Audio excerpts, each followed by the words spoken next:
আরে মুরব্বী, আপনি তো সাকিব খানের সিনেমাতে তেমন বাইরে পারলেন না। সাকিব খান সিনেমা মানে? পার্টি অফিসের পর ফ্যামিলি এন্টারটেনমেন্ট এবার হাজির হয়েছে গিবত মহল্লা নিয়ে। কন্টেন্টের শুরুতেই দেখা যায় দুজন লোক ইতস্তত ভঙ্গিতে এদিক ওদিক তাকাচ্ছেন। ঠিক তখনই আরেকজনের আগমন ঘটে, যার সাথে সেই দুজন ব্যক্তি কুশল বিনিময় করতে গেলে তিনি বলেন, এ দেশের জন্য কত কিছু করলাম, কিন্তু এই দেশে আমরা থাকতে পারছি না, মাস্ক পরে চলতে হচ্ছে।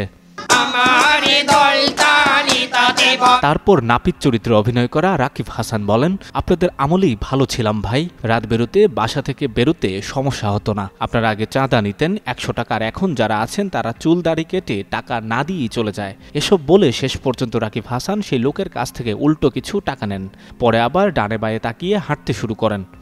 এ জায়গায় তো আমার একটা ভালো স্মৃতি নাই।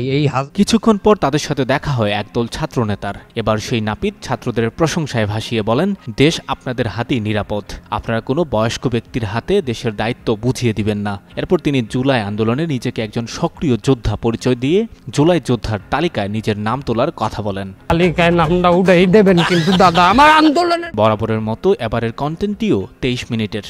সমসাময়িক রাজনৈতিক পরিস্থিতি এবং দেশের মানুষের দৃষ্টিভঙ্গি মিশিয়ে কন্টেন্ট করেন রাকিব হাসান ও তার টিম। দিনকে দিন তাদের দর্শক সংখ্যা বেড়েই চলছে। সঞ্জয় দত্ত, যুগান্তর নিউজ। পুরো বিচারটাই বরবাদ হয়ে গেলে।